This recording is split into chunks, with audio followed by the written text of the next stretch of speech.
वक्रतुंड महाकाय सूर्यकोटि समप्रभा निर्विघ्नं कुरु मे देवा सर्वकार्येषु सर्वदा. Shri Gurubhyo Namaha. Namaste. Welcome to this fourth session of Gita Jayanti celebration. Friends, we have another 10 sessions of Gita Jayanti celebrations. Our 20-week Gita course has another 3 sessions. That means we will complete study of Gita in December. We have plans to start study of Upanishad after Sanskranti in January 2021. That is after Pongal in January 2021. We will share the details of that course with you soon. For this Upanishad courses, we have got some plans that I am going to make this announcement now.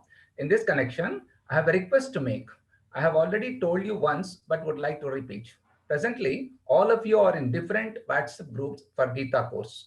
Now, we have thought of bringing everyone under one umbrella of Telegram, which is helpful in sending huge data in one stroke. Hence, you have to download this Telegram app from Play Store or App Store and then join Paramavedanta Telegram group by clicking a link inviting you to that group. The link has been shared with you in your WhatsApp groups. We will again send you the link. I will tell you once again that this Telegram group is for Upanishad course only, not before that, not during this course. Today, after study of Gita shlokas, Sri Madhusudan will explain the meaning of Gayatri Mantra Om Bhurbhusvaha.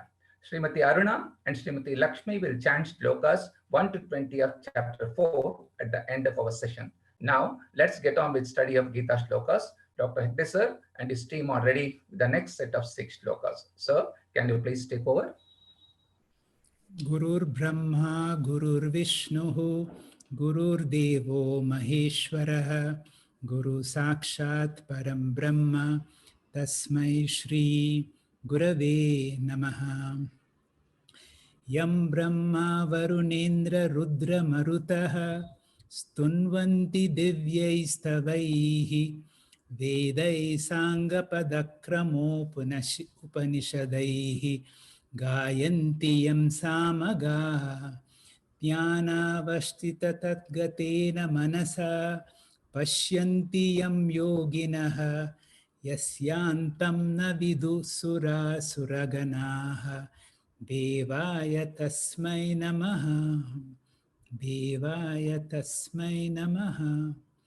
We are continuing the Gita Jayanti celebration where each person is given a verse to be able to assimilate the meaning and to be able to explain it to this group as clearly as possible. Today we have selected 6 verses from the Sthita Prajna portion, which is one of the most delightful portions of the 2nd chapter of the Bhagavad Gita. The Sthita Prajna portion starts with Arjuna asking Shri Krishna this question, Sthita Prajna ka bhasha. Can you give me the lakshana, the qualities, how a Sthita Prajna person, how does he sit, how does he walk, how does he talk? He was very curious to know what is the nature of a person who has internalized the spiritual wisdom.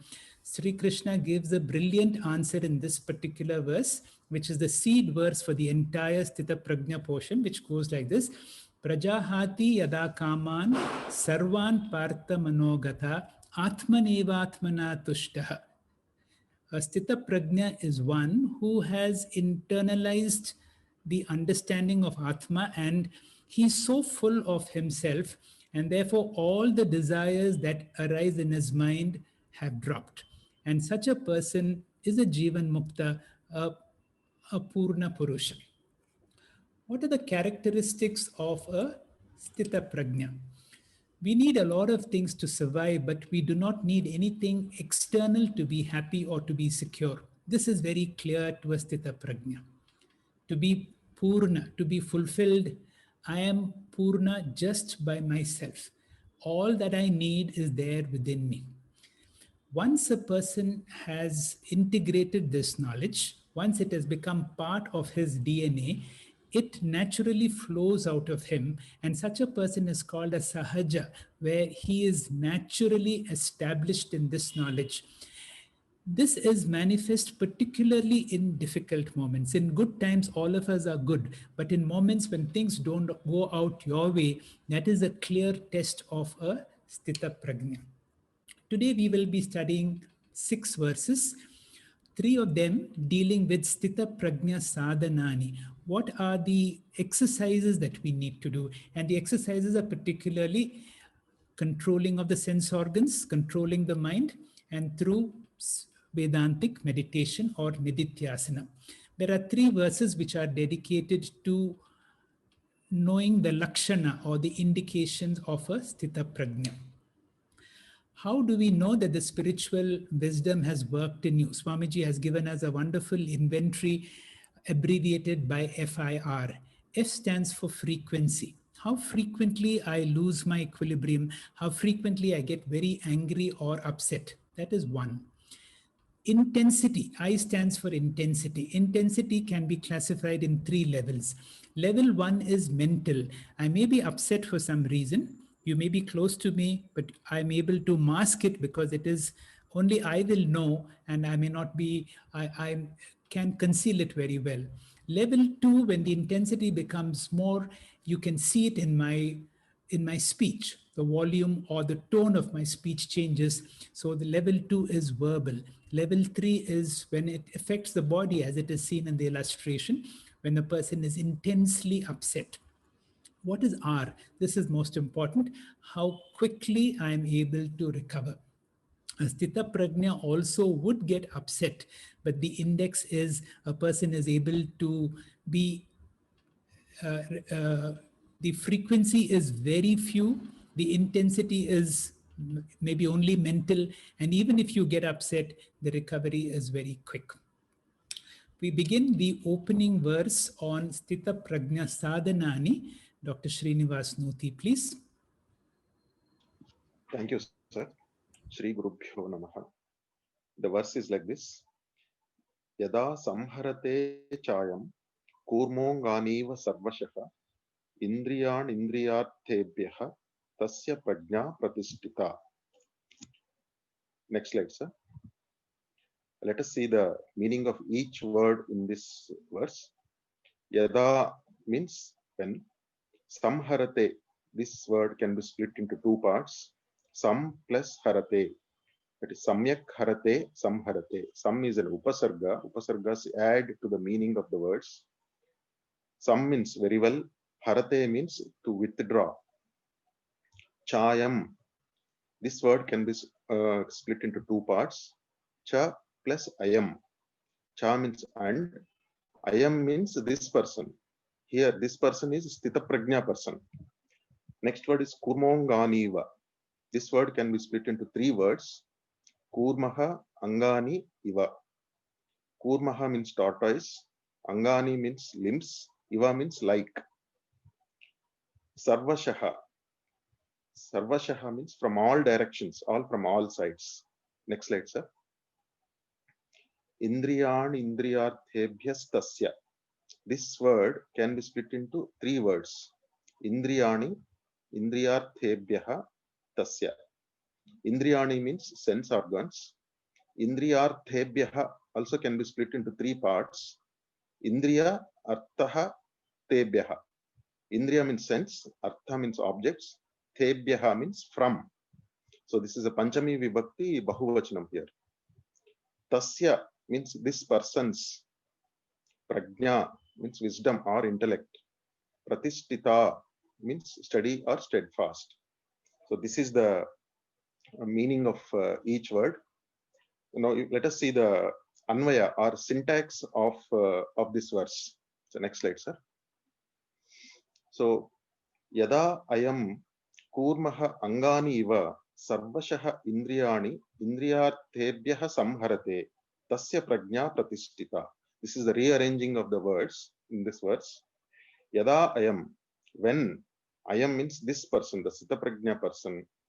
Kurmaha angani iva, like how a tortoise withdraws its limbs whenever it is in danger. Sarvashaha, from all dangers, from all directions. Indriyani indriyarthebhyaha samharate. This person withdraws sense organs from sense objects. Tasya prajna pratishtita. That person's intellect is steady or steadfast. This is the meaning of the verse and the syntax. Next slide, sir. So if we want to progress in our spiritual life, control on the sense organs is a must. In this verse, sage Vyasa is giving us a simile or an example on how a man of wisdom is able to withdraw his senses from the disturbing field of objects. A tortoise, unlike other animals, do not have any attacking body parts like horns, sharp teeth, or sharp claws. Whenever it sees any danger, it instinctively withdraws its head and limbs into its shell. This capacity to be able to withdraw the sense organs from the sense objects is called pratyahara in Ashtanga Yoga. Our rishis have realized that happiness does not depend on gratification of sense organs. The same sense object gives different degree of happiness to different persons and for the same person at a different time. For example, if a person wants to buy an expensive car, like a BMW car or something like that, initially it may be beyond his reach. He may struggle hard and finally able to procure one. He may be very happy at that moment, but for another person, it may not give the same happiness. Even for the same person, after some time, it may not give the same happiness. Hence, a man of perfection has realized that the happiness obtained by gratifying the sense organs is temporary, limited, and ultimately leads to sorrow. The man of perfection does not control the sense organs forcefully. He controls the sense organs due to proper knowledge of the scriptures and dispassion, that is vairagyam. He realizes that the self itself is an Ananda Swarupam. And this Ananda Swarupam is so perfect that all the sense objects put together cannot ever give even a trace of its eternal happiness. Thank you, sir. Thank you, Dr. Srinivas Nuti, for a nice presentation of this very beautiful verse, which gives one of the very important sadhanas to become a Sthita Prajna. When we are in the process of Prajna, all of us have got spiritual wisdom because we have been studying Vedanta for so many years. But our next exercise is how we move from Prajna to Sthita Prajna. That means how we are able to transform this cognitive knowledge to intellectual strength. And in the course of our day-to-day activities, we come across various stimulations which can affect our equilibrium, from kama, krodha, attachment, fear. And therefore, the advice is, as in this beautiful example of the tortoise example, can we know that I know my weaknesses, and therefore, in the early stages, before I become a Sthita Prajna, can I avoid those situations where I know that I will lose my equilibrium? Very nicely given in the Vali example in the Ramayana, where Vali had a boon that whenever an opponent faces him, half the opponent's energy comes to Vali. And when you're depleted by half and Vali with his own strength and half of your strength, you can overcome any enemy. And therefore, nobody can face him directly. This is exactly what happens when a person, for example, wants to overcome alcohol or smoking. In the early stages, we say that you should not encounter that object which you are trying to overcome. Because when you face the bottle or you see a cigarette pack, half your strength is already depleted. And therefore, this beautiful example tells us how we need to be able to Indriya Nigraha, control your sense organs in the path from becoming Prajna to Sthita Prajna. The next verse on Mano Nigraha will be explained by Vishwanath. Vishwanath, please. Shri Gurubhyo Namaha. In these two shlokas, 62 and 63, Lord Krishna has given a very accurate and deep insight into the functioning of the mind. These two shlokas are often referred to as the 8-rung ladder of human fall. Let us now first go to the verse proper. Dhyayato visayan pumsaha sangaste upajayate sangat samjayate kamaha kamat krodho bijayate. The next verse. Krodhat bhavati sammohaha sammohat smriti vibramaha smriti bramshad buddhinasho buddhinashat pranashyati. In the ladder of fall, anger, greed, and lust plays a critical role. These are considered as manasa roga, or disease of the mind, by Swami Paramarthanandaji. We know a small ailment in the body has a power to make a person miserable. However, we do not realize that we are tormented with multiple mental ailments. We do not recognize that lust, anger, and greed as mental diseases, and hence we do not try to cure them. Lord Krishna says, Dhyayato Vishayan Pumsaha, meaning when a person constantly thinks that there is happiness in some object, say a dream car, the mind becomes attached to it. Then we have Sangat Samjayate Kamaha, meaning with attachment comes desire. The car that you liked and got attached with comes repeatedly to the mind. Once desire develops, it gives birth to two more problems, greed and anger. Greed comes from the fulfillment of desire, and kamat krodho vijayate. What happens if the fulfillment of desire is obstructed by some reason? Say the brand new car that you bought has a problem with its brakes. It gives rise to anger immediately. You will pick up the phone and express the anger with the dealer. How can the brand new car has a problem with its brake? So you will express the anger. In fact, we even yell at the dealer because we become emotionally down. Always anger arises from the obstruction of any desire. In this manner, we see how the simple act of contemplating the pleasure of sense objects lead to the downward spiral, attachment, desire, and then anger, as shown in the next slide. In the next verse, Lord Krishna says, Krodhat bhavati sammohaha. When the mind is gripped by the anger, one loses the discriminative power. So, from anger comes delusion, and sammohat spritivi brahmaha. Delusion leads to loss of memory or loss of knowledge, or one becomes temporarily mad. We say he's gone mad, meaning he is deluded. That's how people regret later when they become calm. When the intellect is clouded, the person then forgets what is right and what is wrong due to the surge of emotions. The downward descent continues from there, as shown in the slide, from 4th fall to the 8th fall. Since the intellect is the internal guide, when it gets destroyed, one is completely ruined. Buddhinashat pranashyati.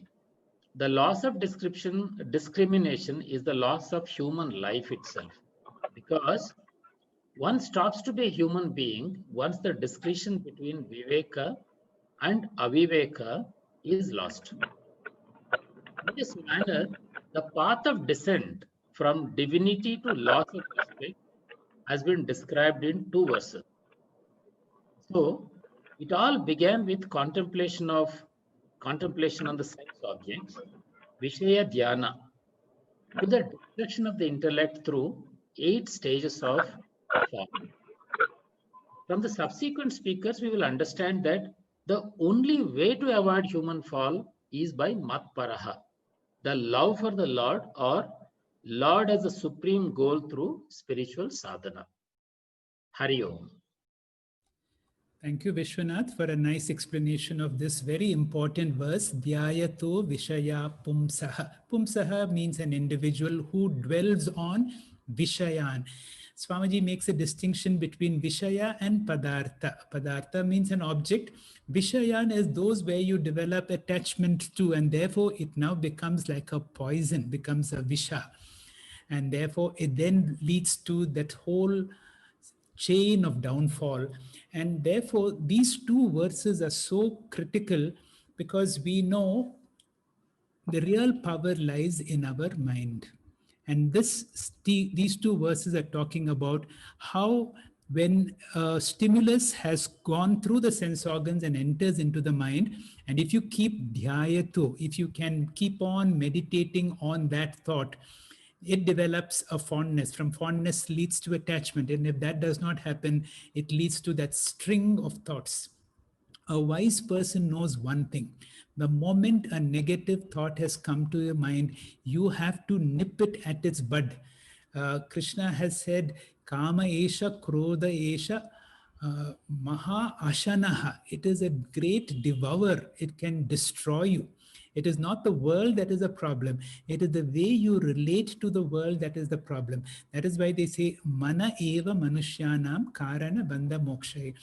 Our whole spiritual sadhana from prajna to sthita prajna, now our all exercises deal with how one can be a master of one's mind, how one can filter of all the sense organs. The senses be at control at the gates, but if they enter into your mind, be very, very watchful, and to be able to see how you can handle the mind, because if the mind is not handled, it can lead to tremendous amount of destruction, as these two verses reveal. And that is why a person, that's why you see Dakshinamurti always with one step on the ground on apasmara. You should never forget this spiritual wisdom, because at any time a downfall can happen. We should remember we have not yet reached Purnatvam. The problem is our mind is Atman Evatmana Tushtaha. That is the ultimate. Once you have attained Purnatvam, all these things are not a problem. But till such time, we do have very strong vasanas. If you see Swami Chinmayanandaji's BMI chart, you see that vasana, we need to work on that. Otherwise, if the vasanas dwell in the mind, then kama, krodha, that whole chain goes, and that chain can lead to our downfall, pranashyate. It can lead to the destruction of anybody in however high position that you may have, and this is the ladder of fall. We have one more verse on the same sadhanani. Dr. Sanjay Mehrotra will explain that to us. Dr. Sanjay, please. Om Shri Gurubhyo Namaha. The verse 61, this verse describes a person whose senses once controlled, the knowledge or the Brahmagyana which he obtains becomes well established in him. A sthit prajna means that person who has assimilated the teaching. Now, what do you mean by assimilation of teaching? When knowledge understood at the intellectual level becomes emotional strength, that is the assimilation of knowledge. An emotionally stable mind not be swayed by the kama, krodha, lobha, moha, madha, and matsarya is a state of sthit prajna.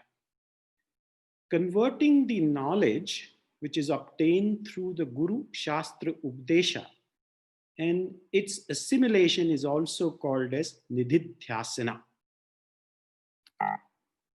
Tani sarvani sanyamya yukta asita matparaha vashehi yasyendriyani tasya pragya pratishtita. I'll tell you the meaning first. Having restrained all those sense organs, the self-control should remain committed to my pursuit, because the knowledge of that person whose sense organs are controlled becomes firm. Now, Tani here means all sense organs. Sarvani means all sense organs. Samyamya means having restrained. Yukta asit. Yukta here means a yogi. Asit means should remain or sit. Asit means to sit. Matparaha, towards me. He should consider me as his supreme goal, because that person whose indriyanis have become controlled, yes indriyani, vashehi, that person whose indriyas are controlled, he becomes firm in his knowledge. So the meaning is, having restrained all those sense organs, the self-control should remain committed to my pursuit, because the knowledge of that person whose sense organs are controlled become firm. Next slide, please. Telling you the meaning again. If the sense organs are used only as instrument for interaction, but one is not enslaved by them, which means senses are controlled but not suppressed. Now, if you suppress the senses, it is not a control. For example, a smoker can avoid to see the cigarettes by not keeping in his pocket or not coming in contact. And this is suppression. Control means that despite the cigarette is in front of him, he would say no to it. And that is called as mastery. Yes, vasendriyani vase. A person whose indriyas are under control would be able to assimilate the spiritual knowledge.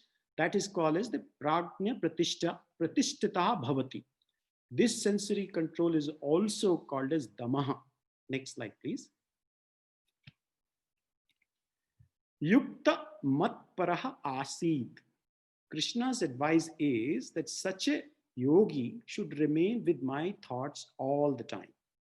Here, Krishna's suggestion of dwelling upon him, or Krishna is saying he should dwell upon me, suggesting that he should meditate on his Saguna form, which is his Avatara form, which is Saguna Ishvara, or for a Vedantin, Krishna's Atma form, which is not different from himself or anybody else.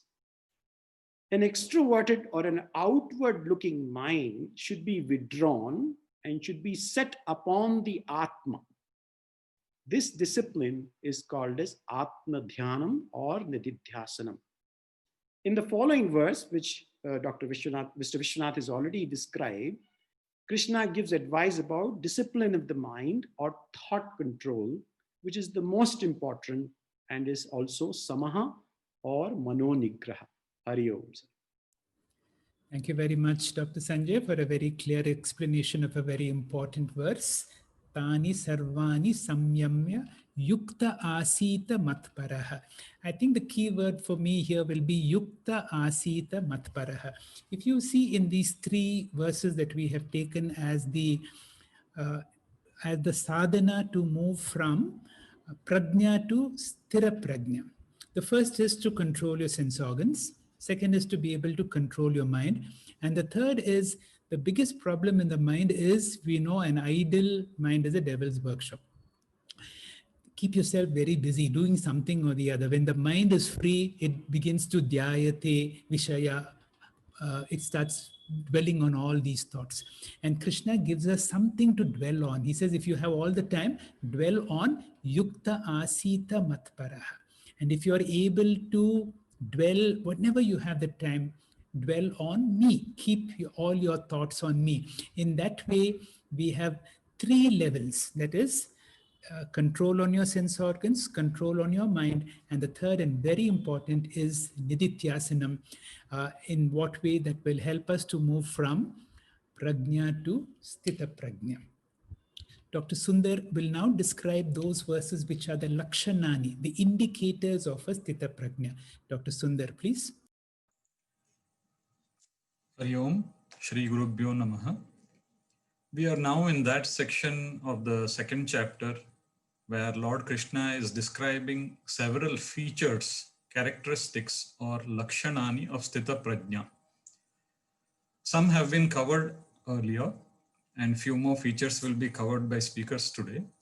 The verse which is allotted to me mainly talks about two such features, which is samatvam, which is equanimity or equipoise, and freedom from raga, bhaya, krodha, freedom from attachment, fear, and anger. Even at the cost of being repetitive, for the sake of emphasis, let us see who is a sthita prajna. As we see in this next slide, Arjuna began this section by asking sthita dhi kim, and one of the answers was a sthita prajna or a sthita dhi is a sage of firm wisdom. Wisdom is the word here. So as we are aware, the sadhana of Shravanam in which the Guru uses the Shastra Upadesha as a mirror, shows us our true nature of being Atma Swarupam or Brahman or Purnatvam. In the sadhana of Mananam, I get convinced about this newfound information. However, this change, which we can call it as a cognitive change, is not sufficient to give me lasting happiness, peace, and security. To get that lasting happiness, peace, and security or Jivan Mukti, I need to convert, as is displayed by the arrow in this diagram, doubt-free conviction obtained at the end of Shravana Mananam to emotional strength. I need to convert the cognitive change or the information about me which is provided at Shravana Mananam to an attitudinal change where I root upon my true Swarupam as Atma Swarupam through a process of Nididhyasanam, where I revise my perspective at every moment from the body-mind complex to the Atma Swarupam, which is of the form of Purnatvam. And having rooted on this, all my responses are now out of Purnatvam. I do not seek happiness, I express happiness at this point. With this understanding, let us now go to this verse as we see in the next slide. Dukkeshva anudvigna manaha. Dukkeshva refers to troubled times. In such times, this person is unperturbed. He has got a favorable FIR response. Sukhesva vigataspraha.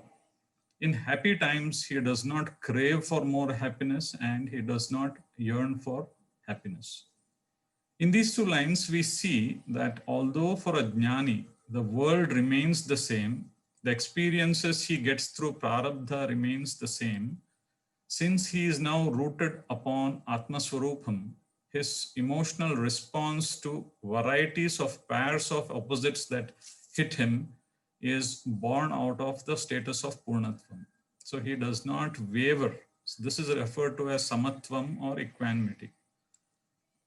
Third line describes the freedom this person has from attachment, raga, fear, bhaya, and krodha, anger.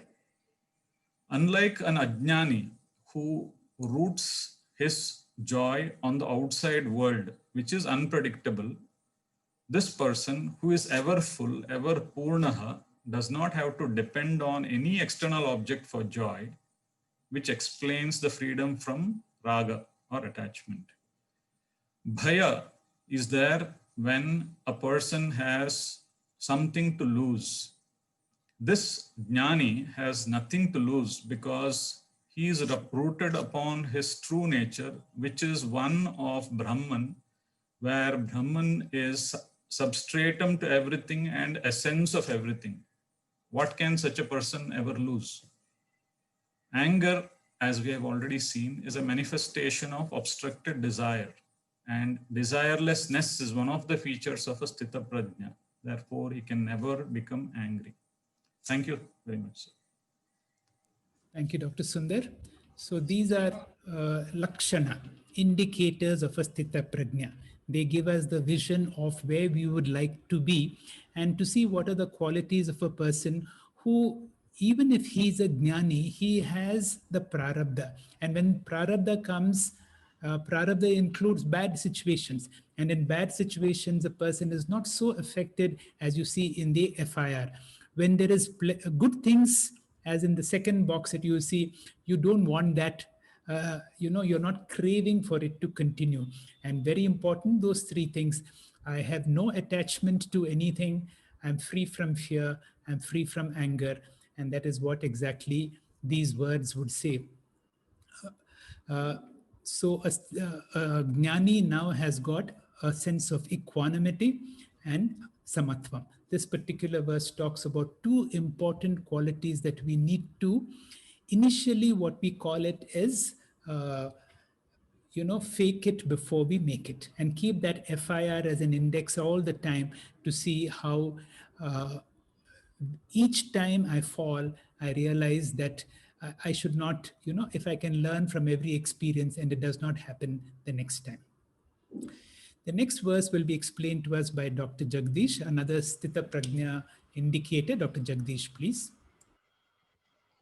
Gurubhyo Namaha. From Shloka 55, Sri Krishna is elucidating the Sthita Prajna phenomena. Krishna picturizes the Sthita Prajna as a tortoise withdrawing its limbs into the shell when danger lurks. That is Indriya Nigraha, withdrawing his senses from the onslaught. And then the Sthita Prajna arrests the cascade of desire, anger, and delusion, and finally ruin by Mano Nigraha. Now, not only there is Nigraha of the Indriya and the Manas, but instead he does Nididhyasana. Now, that is done by substituting divine thoughts for attractions of senses and volatile reactions. Now, in this slide, as it shows, he does not swing like a pendulum from one end to another as most of us do in states of dilemma, but rests like a golden Buddha firmly on a tripod of detachment, desireless, and disinterest. Nigraha of Manas and Indriya are his sadhanani, the acts. But what are his lakshanani, the qualities he possesses? That is explained in Shloka 57 in the next slide. Next slide. Yah sarvata nabhi snehasyata tat prapya shubhashubham nabhi nandati na dveshti tasya prajna pratishtita. Next slide, sir. Next slide, sir. The Padartha would go something like this. I have just simplified without taking all the prepositions. The Sthita Prajna is Anabhi Sneha Sarvatra, unattached everywhere, Sarvatra. Na Abhinandati, na Dveshti, no rejoicing, no hating. Tat Shubha Ashubham, favorable or unfavorable, Tasya Prajna Pratishtitaha, his knowledge is firm. Next slide. Now, this is just a few pictures to keep in our memory. The Sthita Prajna should not rivet himself to any object firm and hard like a nail, but be like a smooth screw to be removed at will. The attachment exists, but detachable at will, ready to release anytime. He has no glorification or hating. Also, be it a winning trophy or a tragic defeat, he is in equanimity in the battle of life. Shubha or Ashubha, a happy, glorious wedding or a sad departing, he is equipoised, stationed at the pivot of the seesaw of life. He is totally composed. His knowledge through Saraswati of Gnana, Atma Vidya, and by the grace of the Almighty is Prajna Pratishtitaha. It is firm and solid. Well, even to such a Gnani, glory and decline are inevitable, just like a common man. How does he deal with it?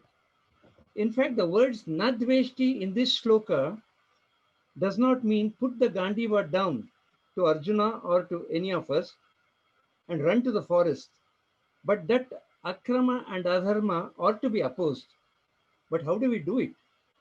Not by impulsive short fuse bomb blasts like a terrorist, but by sama, a dialogue, dana, gift or an enticement, bheda, a division or a sense of proportions, or if nothing works, finally, definitely the danda, the Kurukshetra war.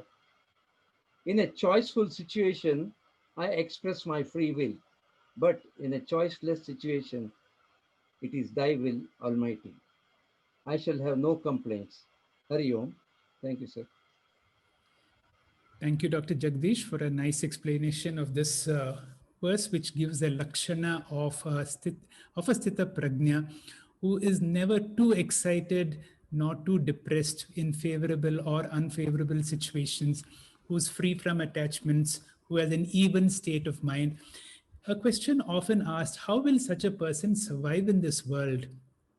Will he be considered as a meek person? The answer is no, because there is no impulsive reactions. At the same time, there is no meek surrender. A person thinks over and gives an appropriate response in every situation. This is how a Sthita Prajna functions in this world. We come to the last indicator of a Sthita Prajna. Dr. Rupa, please. Om Shri Gurubhyo Namaha. Apuryamanam achala pratishtam samudramapa pravishanti yadvat tatvat kamayam pravishanti sarve imapnoti na kamakami. Going to the English translation of this verse proper. Just as the ocean remains undisturbed by the incessant flow of waters from rivers merging into it, likewise, the sage who is unmoved despite the flow of desirable objects all around him attains peace, and not the person who strives to testify desires. A quick recap of what is the meaning of Sthita Prajna. A person has to go through Karma Yoga and Jnana Yoga to attain self-knowledge. And assimilation of this self-knowledge leads one to become a Prajna who has the intellectual knowledge.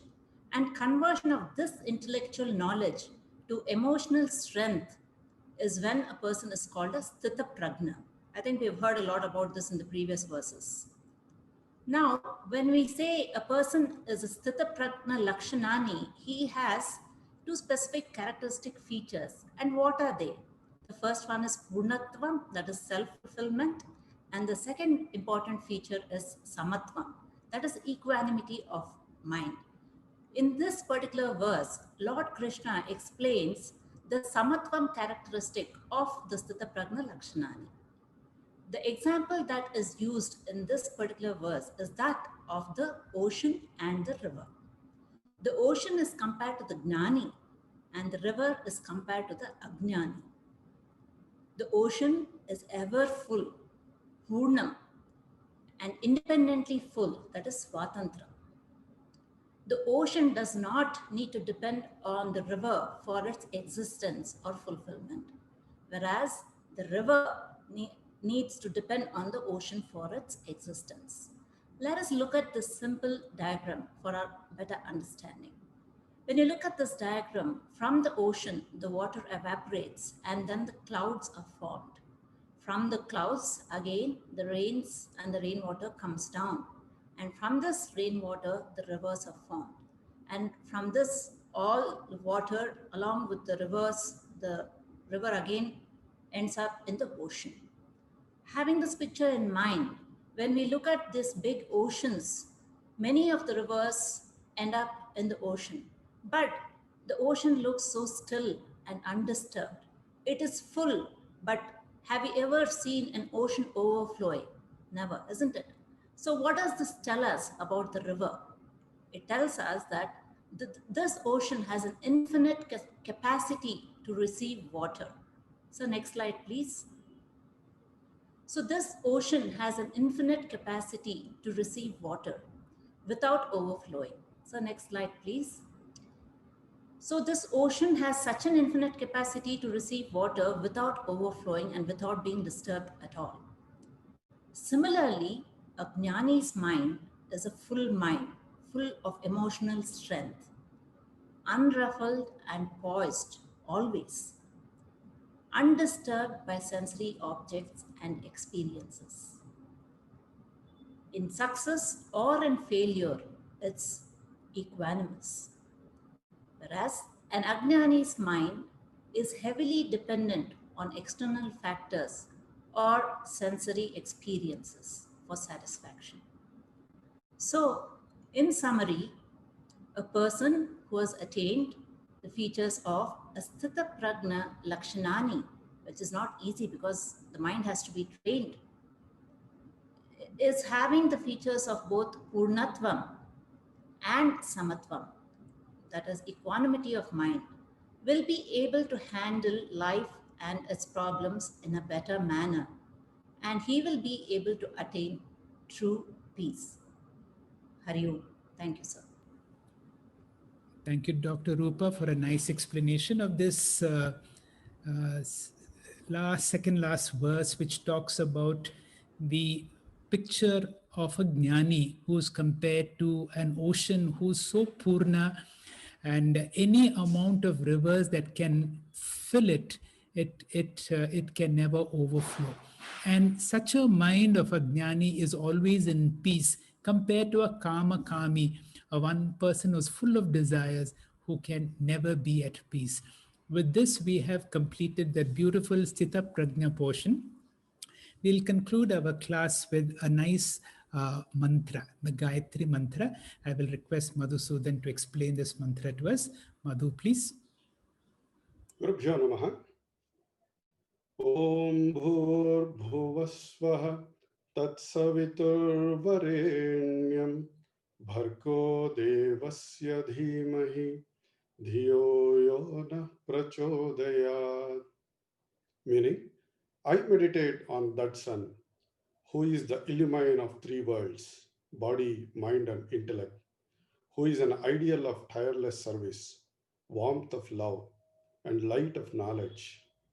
May that Sun illumine our intellect and inspire us to grow in life. In the next slide, you will see a verbatim meaning of it. Dhimahi, I meditate, Tat Savituhu, that Sun, Bhuhu, Bhuvaha, Suvaha, the earth, the interspace, and the heaven. Varenyam, most adorable, Bhargo Devasya, effulgence of the divine powers, Dhiyo Yonaha, our intellect, may he Sun, Prachodayat, illumine. Before we dwell deeper into this significance of Gayatri mantra itself, it is important to understand what is a mantra. A mantra can be broadly defined as a potential sound formula, a mystical sound which not only enchants the mind and helps to make it single pointed and concentrated, helps to make it, but also purify the mind, as well as reveal to us great mysteries of ourselves and the universe when we contemplate on the deeper meanings. Of the many mantras that are available to us, the most popular and highly emphasized is the Gayatri mantra. This Gayatri mantra was first revealed to Rishi Vishwamitra. Who is Vitra? Who is a Mitra and a friend of the Vishwa, the universe, who was the Rishi sage of this mantra, who gave out this most precious jewel of Vedas. Gayatri mantra is basically in the form of a meter or a chandas of the Rig Veda, consisting of 24 syllables. The chandas has been used in many mantras in the Rig Veda. This Gayatri mantra is also so powerful. For starters, it is suffice to say, if hypothetically all our Vedas or scriptures were lost and only this mantra remained still, one would be able to revive or regenerate the entire spiritual culture. For Gayatri mantra comprises of the very essence of Vedas. As it is believed, Gita is the milk of Upanishad, so is the Gayatri mantra the milk of Vedas. The scriptures declare Gayatri as Gayantam Trayate Yasmat Gayatri iti Prakirtita. That which protects the one who chants is Gayatri. In fact, it is said, Na Gayatraha Paro Mantraha. There is no mantra greater than Gayatri. It can also be noted here, which is what you will see in the next slide. We recognize sun is equal to light. Light is equal to knowledge. Knowledge itself is a consciousness. This incredible concept suits the Gayatri mantra. Now, let's look at the importance of Gayatri mantra, which is what you will see in the next slide, in our life. It is important in yoga. It is important in Vedanta. It is important in Ayurveda. It is equally important in Vedic astrology. In each branch, it has a purpose. In yoga, it sets in motion the internal Kundalini. It stirs the divine will thereby awakening the Kundalini. In Vedanta, it grants self-knowledge and knowledge of the solar itself. In Ayurveda, it provides the power of cosmic prana that is given by the sun. In Vedic astrology, it provides the knowledge of the movements of all the heavenly bodies ruled by the sun. To conclude, Gayatri Mantra can be understood in a spiritual sense. I meditate on the pure consciousness which illumines the waking, dream, and the deep sleep state, which is the effulgence of the senses. May it shine more brightly through our intellect so that we may come to know the self, our true nature. Hari Om. Thank you. Thank you, Madhusudan, for an excellent explanation of this most powerful mantra, the Gayatri Mantra, because if you know the meaning of the mantra, the meaning becomes the verse. It is just not mechanically chanting. Supposing you don't know the meaning, is there a benefit? Of course there is, because this is so musical. Mantras are certain vibrations. And the Gayatri Mantra literally means Gayantam Trayate. Whoever chants, if you chant it correctly, that's why they say Swarahani is Mantrahani. If you're able to chant it in the correct Swara, it has a beneficial effect. But if you know the meaning, it begins with a Pranava, Omkara, and then Vyavriti, which are actually not part of the Gayatri Mantra, Bhur, Bhuva, Suvaha, which represents the 3 dimensions of space, or it represents the 3 dimensions of waking, dream, and deep sleep state. May that silence of Om, may that Purnatva of Om fill my waking, dream, deep sleep. Let me meditate on that sun of consciousness, Varenyam, that is worthy of worship, which is Bhargaha, which is bright. Devasya, which is divine, Dhimahi, I meditate on it so that not only me, Yo Naha, not only me, but let everybody, Sabuko Sanmati De Bhagavan, Prachodayat. Prachodayat means let me attain to Purnatvam, from Sthira to Sthira Prajna. And that is the most beautiful mantra that we have been heard today. We now conclude our today's session with a story meditation, and I was looking for one story about a Sthita Prajna, and I heard the story from Swami Sarva Priyananda. Among all the speakers that we have online, one of the most popular speakers ever is Swami Sarva Priyananda. And for any Vedanta talks, you'll have 100 people, at the most 1,000 people, but here he has millions as listeners of his talks. And I heard one very impressive story from his own life. Whenever he had a doubt on any of his Vedantic aspects, he would go to one of the senior acharyas of the Ramakrishna mission in the Belur Mutt, and every time after a little discussion, he would come back clarified. But as time passes, you get older, and in all these missions where you have a lot of monks, there will be a place like an infirmary with some nursing facilities, oxygen, because many of them don't want to go to a hospital. They will like to stay in the ashram as much as possible. So this senior monk who Swami Sarva Priyananda would go to was now in one of these infirmaries. And one day when he had a doubt, he goes to him. He was sitting up with an oxygen mask, and he shares his doubt with him. The grand old teacher thinks and thinks and thinks for a while, removes his oxygen mask, and he says, "I'm sorry, I just cannot remember." And then he gives a brilliant smile and says that it's okay. It has served its purpose. Can we say that? You know, we will go through our prarabdha, all the changes of our life. And one day when our bodily functions are not there, can we say that this body has served its purpose? Hari Om, thank you. Let us meditate on this. We will conclude today's class by a recitation of 20 verses from the 4th chapter. It will be led by Aruna and Lakshmi. Over to you, Mrs. Aruna and Mrs. Lakshmi, please. Hari Om, Shri Gurubhyo Namaha.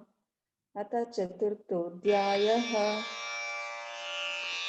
Jnana Karma Sannyasa Yogaha. श्रीभगवानुवाच इमं विवस्वते योगं प्रोक्तवानहमव्ययम् विवस्वान्मनवे प्राह मनुरिक्ष्वाकवे ब्रवीत् एवं परम्परा प्राप्तं मिमं राजर्षयो विदुः सकाले नेह महता योगो नष्टः परन्तप स एवायं मया तेभ्य योगः प्रोक्तः पुरातनः भक्तोऽसि मे सखा चेति रहस्यं ह्येतदुत्तमम् अर्जुन उवाच अपरं भवतो जन्म परं जन्म विवस्वतः कथमेतद्विजानीयां त्वमादौ प्रोक्तवानिति श्रीभगवानुवाच बहूनि मे व्यतीतानि जन्मानि ततव चार्जुन तान्यहं वेद सर्वाणि न त्वं वेत्त परन्तप अजोऽपि सन्नव्ययात्मा भूतानामीश्वरोऽपि सन् प्रकृतिं स्वामधिष्ठाय सम्भवाम्यात्ममायया यदा यदा हि धर्मस्य ग्लानिर्भवति भारत अभ्युत्थानम् अधर्मस्य तदात्मानं सृजाम्यहम् परित्राणाय साधूनां विनाशाय च दुष्कृतां धर्म संस्थापनार्थाय संभवामि युगे युगे जन्म कर्म च मे दिव्यम् एवं यो वेत्ति तत्त्वतः त्यक्त्वा देहं पुनर्जन्म नैति मामेति सोऽर्जुन वीतरागभयक्रोधा मन्मया मामुपाश्रिताः बहवो ज्ञानतपसा पूता मद्भावमागताः ये यथा मां प्रपद्यन्ते तं तथैव भजाम्यहं मम वर्तानुवर्तन्ते मनुष्याः पार्थ सर्वशः काङ्क्षन्तः कर्मणां सिद्धिं यजन्त इह देवताः क्षिप्रं हि मानुषे लोके सिद्धिर्भवति कर्मजा चातुर्वर्ण्यं मया सृष्टं गुणकर्म विभागशः तस्य कर्तारमपि मां विद्यकर्तारमव्ययम् न मां कर्माणि लिम्पन्ति न मे कर्मफले स्पृहा इति मां योऽभिजानाति कर्मभिर्न स बध्यते एवं ज्ञात्वा कृतं कर्म पूर्वैरपि मुमुक्षुभिः कुरु कर्मैव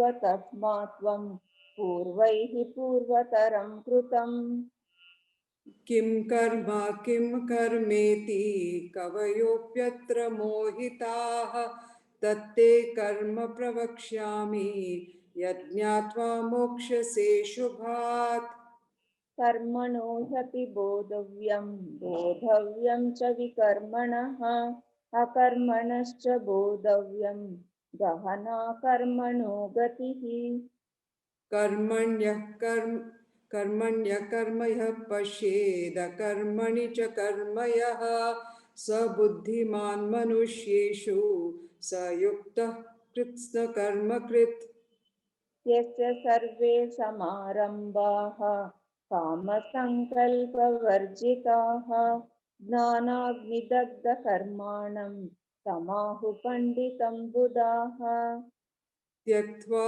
कर्मफलासङ्गं नित्यतृप्तो निराश्रयः कर्मण्यभिप्रवृत्तोऽपि नैव किञ्चित् करोति सः ॐ श्रीगुरुभ्यो नमः हरि ओम् Thank you, Aruna ma'am and Lakshmi ma'am, for a beautiful chanting.